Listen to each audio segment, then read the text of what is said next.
Magandang araw mga kakutsero. Ito na naman po ang inyong lingkod na si Jigs na magbibigay sa inyo ng giya ngayong araw ng Sabado. Ngayon po ay Agosto 24 at meron po tayong 7 magagandang karera at ang racing time po, start time is 3 p.m. or alas 3 ng hapon. Itong aking giya ay purely review and analysis ko lamang at walang halong information. Let's start. Race number 1. Kung saan, dito po magsisimula ang ating winner take all. 3-year-old and above maiden race. Ang distansya po natin dito ay 1400 meters. Medyo normal na distance, no? 1400 meters. Dito may 5 kalahok dito. Ang sa tingin ko, dito sa karerang ito, 2 horse race to. Si Bagsikat din, last run po nito. Tercer dumating. Tinalo po siya sa datingan ni Cowboy Silver kung saan nanalo po si Perfect Shot, yung lalaban ng malaking karera sa mga imported. Sa tingin ko, kung mauuna siya rito, ang ganda ng numero, mukhang makakatapos ng karera ito. Ang tingin kong pwedeng makalaban niya yung numero 4 Lady Louise na imported din, na kabayo de Sena.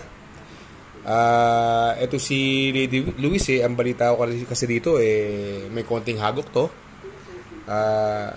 Correct me if I'm wrong, pero yun kasi ang ano ko rito, parang may hagok yata ito, no?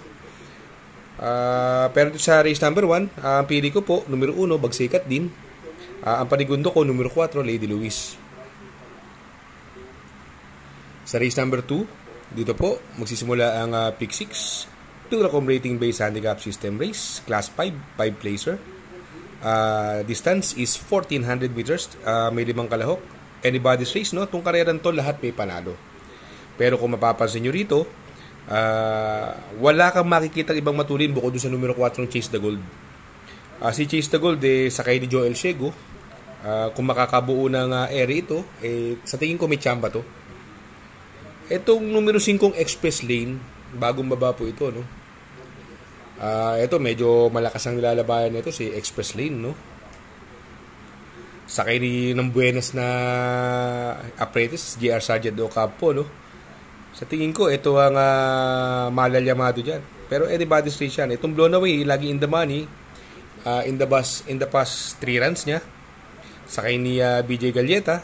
Itong si Rise Up, ang balita ko nakaraan, medyo inayaw lang yan, Yung Rise Up, medyo inatras lang. Although, ngayon, siya magdadala ng pinakamagaang na timbang na 49.5 at sasakyan ng apprentice si JL Ciego.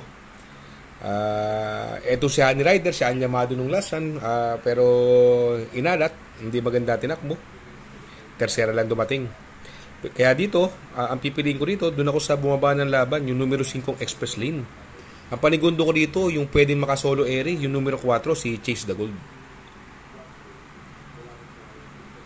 Race number 3, kung saan magsisimula po ang pick 5, Pilracom rating based handicap system race, class 5, 6 to 10 split. Distance is 1400 meters, may 6 na kalahok, another anybody's race. Itong si numero 1 Electrify, no? Kaya lang from JB Hernandez, binigay kay JR Paruhinog. Although itong si Electrify nung karera, nasigundo po ito si Electrify. Sa tingin ko, siya ang may panalo rito. Yung numero 2, siya naman po ang magdadala ng bandera dito. Yung numero 2 na si Malibu Bell, at sasakyan po siya ni sprint expert na si Chris Garganta, no? Siya mauna rito. Ito si Tulak na Bibig, wala pang labas yan. Itong si Beautiful Day naman, Giant Killer naman yan, sakay ni AB Serios. Pwedeng magandang dihado yan, no? Kaya dito sa race number 3, ang pili ko po, doon ako sa pwedeng mauna, numero 2, Malibu Bell. Ang panigundo ko rito, yung galing sa segundong numero 1, Electrify, although medyo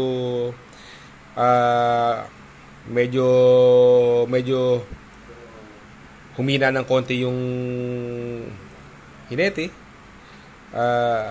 Pandihado ko, numero 6, Beautiful Day. Race number 4, dito po, magsisimula ang pick 4. Pilracom rating based handicap system race, class 5, 6 to 10 split. Dito, may 6 na kalahok. 1400 meters is the journey. Dito, kung titingnan itong karera to, parang 2 horse race pa rin to, no? Sa tingin ko, it's between numero 1 Crown Jewel, nasasakyan ni A.R. Ramos, at yung numero 5 na nagbabalik, yung numero 5 Yabadabador, nasasakyan ni Ayitan Shoko. Sa tingin ko, ang magdadala ng unahan dito si Crown Jewel. Si Yabadabador naman ang sa tingin ko magiging aggressor niya rito, no? Kaya dito sa race number 4, sa tingin ko, dalawa lang maglalaban dyan. Doon ako sa numero 1 Crown Jewel. Panigundo ko, numero 5, Yabadabador.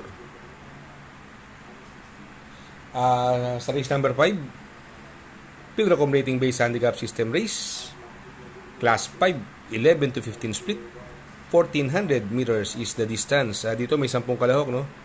Kung mapapansin nyo, no, ito bumaba ng laban si Polite Bill. Ito yung lumalaban kila Warhammer, si Polite Bill. Sobrang tingin ko, napakagaang tong laban na to sa kanya.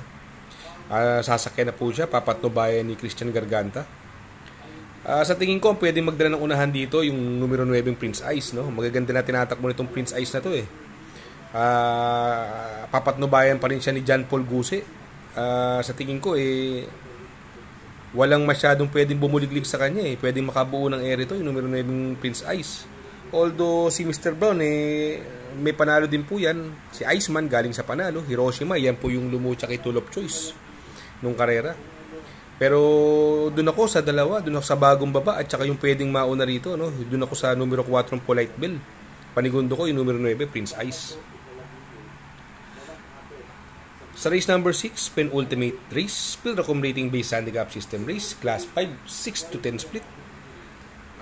Ang distansya po natin, another 1400 meters. Dito may 11 kalahok but 9 in numbers. May mga coupled entry po tayo. Yung numero 1 Brainchild coupled with a Magnum Force. And number 3, Iris coupled with a Modern Stroke. Dito, no, makibalita lang kayo sa correction nito, no. Yung Iris, pag nauna to, tapos ang karera dito kay Iris. Kaya lang, yun nga, kailangan malaman muna natin na makabalita muna tayo, makakuha tayo ng information. Sa tingin kong pwede magbigay ng magandang laban dito yung numero 1 Magnum Force na sakay ni Eminem Gonzalez from Mr. Elos, no? Ito mababa na rin sa laban. Itong Shining Thunder, ito magaling na kabayo, no? Way back 20 and 23, tinalo niya po itong Iris, itong Shining Thunder na to. Kaya lang, ang tagal nagbakasyon, December pa yung huling panalo niya, December 17. Yun, baka yun na maging factor para hindi siya manalo, no? Yung numero 9, ito wala pang labas to, Jeng Sadinap. Ilang takbo na to, inaayaw lang to itong Jeng Sadinap. Kaya abangan nyo rin yan, magandang diado yan. Basta pag nilabas yan, tingin ko malaki chance yan. Kaya dito sa race number 6, sa pili ko po, doon ako sa numero 2, Iris coupled with a Modern Stroke. Panigudo ko, numero 1, Brainchild coupled with a Magnum Force. At isasama ko yung numero 9 Jenks at Had Enough. Sa race number 7, last and final race, Pilracom Rating Based Handicap System Race, Class 4, 16 to 21, distance is 1400 meters. Dito may labing isang kalahok, no? Dito kung titingnan mo, no, ito unang takbo lang nakaraan nito, no. Tip natin to nakaraan Akala ko makakadihado to sa nakaraan. Yung numero 4 si Full Control. Kung saan nanalo si Elegant Lady nung last niya, bumigla po ito. Medyo kinulang lang nung karera. Tercero po siya dumating nun. Sa tingin ko siya ang horse to beat dito, si Full Control. Ang pwedeng mauna sa karerang ito yung numero 6 na si Grand Jackpot. Sa tingin ko yan ang magandang makakalaban yan. Kaya lang ang lakas maglakad Baka sakaling ma-rate na ngayon ng maayos ni Apoy, siya mauna, baka makachamba. Ang ibang may mga panalo pa po rito, no? Yung numero 3, magandang dihado yan, Top Tiger. Numero 7, May Jopay. At yung numero 11 na Ayuda. Pero dito, pili ko po rito. Doon ako sa nagpagpag lang ng kalawang nakaraan. Tingin ko, paglabas uli ito, mukhang sobra-sobra to. Numero 4, Full Control. Panigundo ko, numero 6, Grand Jackpot. Good luck mga kakutsero.